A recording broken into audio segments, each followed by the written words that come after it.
नमस्कार, SBT news में आपका स्वागत है। पेश है राजस्थान जोधपुर बीकानेर जिले की बड़ी खबरें।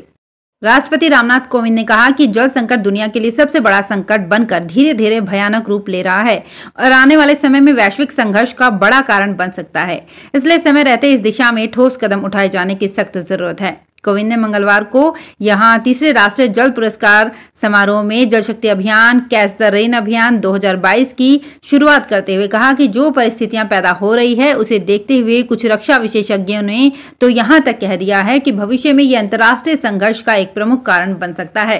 उन्होंने कहा कि मानवता को ऐसी विकट स्थितियों से बचाने के लिए सतर्क रहने और समय पर कदम उठाने की आवश्यकता है और इस बात पर खुशी जताई कि भारत इस दिशा में प्रभावी कदम उठा रहा है।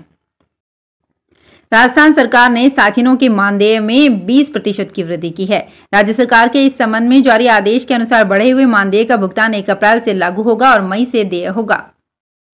राजस्थान के 12 जिला मुख्यालय पर स्थित महात्मा गांधी राजकीय माध्यमिक विद्यालय छोटे छोटे बच्चों को भेड़ बकरियों की तरह ठूस कर भीषण गर्मी में टीन की चद्दरों के तले पढ़ने की व्यवस्था का दंश झेलने को मजबूर हैं। इस विद्यालय में नर्सरी से लेकर 12वीं तक कुल 653 बच्चे अध्ययनरत हैं। क्लास 9वीं से 12वीं तक के विद्यार्थियों के लिए महज लैब समेत 5 कमरे हैं। उधर कक्षा 1 से 5वीं के विद्यार्थी की संख्या 268 है तथा कक्षा 6 से लेकर 8वीं के विद्यार्थियों की तादाद 168 बताई जा रही है। इसके अलावा 75 बच्चे नर्सरी LKG के हैं।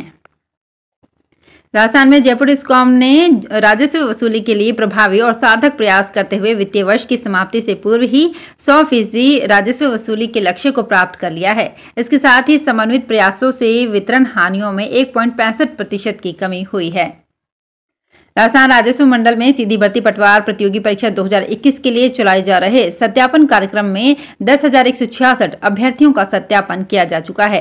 साथ ही वंचितों के लिए 30 एवं 31 मार्च को एक मौका और दिया जा रहा है। अजमेर मुख्यालय स्थित मंडल निबंधक डॉक्टर मोहनलाल यादव के अनुसार 11,339 अभ्यर्थियों में से 10,166 अभ्यर्थियों ने स्क्रीनिंग में भाग लिया और 1173 अनुपस्थित रहे।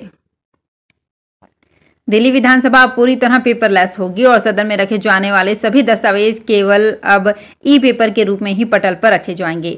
दिल्ली के उप मुख्यमंत्री मनीष सिसोदिया ने मंगलवार को ट्वीट कर ये जानकारी दी। उन्होंने कहा कि विधानसभा को पेपरलेस बनाना दिल्ली विधानसभा को स्मार्ट बनाने की दिशा में महत्वपूर्ण साबित होगा। राजस्थान संगीत नाटक अकादमी की ओर से जोधपुर के टाउन हॉल में आयोजित 5 दिवसीय जोधपुर राष्ट्रीय नाट्योत्सव का समापन हो गया है। अंतिम दिन दिल्ली की संस्था नाटक सम्राट द्वारा कमबख्त इश्क का मंचन किया गया। इस नाटक में 2 बुजुर्गों के बीच प्रेम कहानी को दर्शाया गया। पश्चिमी राजस्थान एक बार फिर तेज गर्मी की चपेट में है। दिन का तापमान जहां 42 डिग्री सेल्सियस के उच्चतम स्कोर पर पहुंच रहा है, वहीं रात में भी अब तक की सबसे ज्यादा गर्मी पड़ रही है। रात का पारा 24.5 डिग्री सेल्सियस तक पहुंच गया है। तेज गर्मी के चलते बीकानेर की सड़कों पर आवाजाही कम हो गई है। दोपहर के वक्त तो कुछ जगह कर्फ्यू जैसे हालात हो गए हैं। गत 2 सालों से नवरात्रा के दौरान मेहरानगढ़ स्थित चामुंडा मां के मंदिर में दर्शनों पर लगाई रोक इस बार कोरोना केस कम होने पर हटा ली गई है। इस बार चैत्र नवरात्र में देवी भक्त चामुंडा मां के दर्शन कर सकेंगे। नवरात्रा के दौरान प्रशासन के निर्देशानुसार मंदिर के द्वार सुबह 7 बजे खोले जाएंगे। यहाँ माता जी के दर्शन सुबह 7 से शाम के 5 बजे तक होंगे। बीकानेर में गणगौर मेला और अक्षय द्वितीया के अवसर पर स्थानीय अवकाश रहेंगे। जिला कलेक्टर भगवती प्रसाद कलाल ने इस संबंध में आदेश जारी कर दिए हैं। हर साल कलेक्टर अपने अधिकारों का उपयोग करते हुए 2 अवकाश करते हैं। इस बार जिला कलेक्टर ने 4 अप्रैल 2022 को गणगौर मेले का अवकाश घोषित किया है। इसी तरह 2 मई सोमवार को अक्षय द्वितीया का अवकाश घोषित किया है। अक्षय द्वितीया बीकानेर का स्थापना दिवस है। जोधपुर शहर की चंद बेशकीमती जमीनों में एक पर आयकर विभाग ने निर्माण कार्य शुरू कर दिया है। उम्मीद भवन की तलहटी में सर्किट हाउस के सामने स्थित अपनी जमीन पर आयकर विभाग ने 4 दीवारी का निर्माण कराने के लिए मंगलवार को भूमि पूजन किया। निर्माण कार्य की शुरुआत मुख्य आयकर आयुक्त FS सिरोवा ने की। इस जमीन का वर्तमान बाजार मूल्य करीब 1.25 लाख रुपए प्रति वर्ग गज है। ऐसे में अब इसकी कीमत अरबों रुपए में मानी जाती है। भ्रष्टाचार निरोधक ब्यूरो ने जैसलमेर में पंचायत समिति भड़ियाणा में JTA सीताराम यादव और कनिष्ठ सहायक अरशद खान को 20,000 रुपए की रिश्वत लेने के आरोप में गिरफ्तार किया है। ACP जैसलमेर के DSP अन्नराज सिंह ने बताया कि उन्होंने गांव कानासर के भगवान सिंह से धोरा टांका व पशुबाड़ा निर्माण के भुगतान की एवज में ये रिश्वत ली थी। इसमें 5,000 रुपए वे पहले ले चुके थे। भारत विकास परिषद जोधपुर मुख्य शाखा की आम सभा, सम्मान व होली स्नेह मिलन समारोह एवं चुनाव प्रक्रिया एक साथ आयोजित किए गए।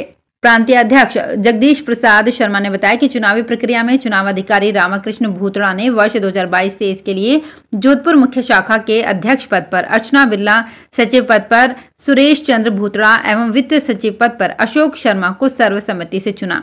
सचिव सुरेश चंद्र भूतड़ा ने परिषद द्वारा गत वर्ष की गतिविधियों से सदन को अवगत कराया। कर्मचारियों, किसानों और आम लोगों पर प्रतिकूल असर डालने वाली सरकार की कथित गलत नीतियों के विरोध में केंद्रीय श्रमिक संगठनों के आह्वान पर मंगलवार को भी राष्ट्रीय हड़ताल जारी रही। इस दौरान मंगलवार को भी डाकघर, बीमा, आयकर विभाग सहित कई कार्यालयों के बाहर धरने दिए गए। यहां दूसरे दिन भी काम नहीं हुआ और धरना प्रदर्शन किया गया। वहीं बैंकों में भी हड़ताल के कारण कामकाज प्रभावित हुआ। राजस्थान में जयपुर के जिला कलेक्टर राजन विशाल ने जिले के राजस्व अधिकारियों को राज्य सरकार की योजनाओं का धरातल पर क्रियान्वयन सुनिश्चित करने के निर्देश दिए हैं। विशाल ने मंगलवार को जिला कलेक्ट्रेट सभागार में राजस्व अधिकारियों की बैठक की अध्यक्षता कर रहे थे। उन्होंने कहा कि ऑपरेशन संबल को तीव्र गति प्रदान करें। तो फिलहाल इस बुलेटिन में इतना ही। फिर हाजिर होंगी कुछ और बड़ी खबरों के साथ। एसबीटी न्यूज के और भी वीडियोस को देखने के लिए हमारे चैनल को सब्सक्राइब करें और नोटिफिकेशन पाने के लिए बेल आइकन को प्रेस करें।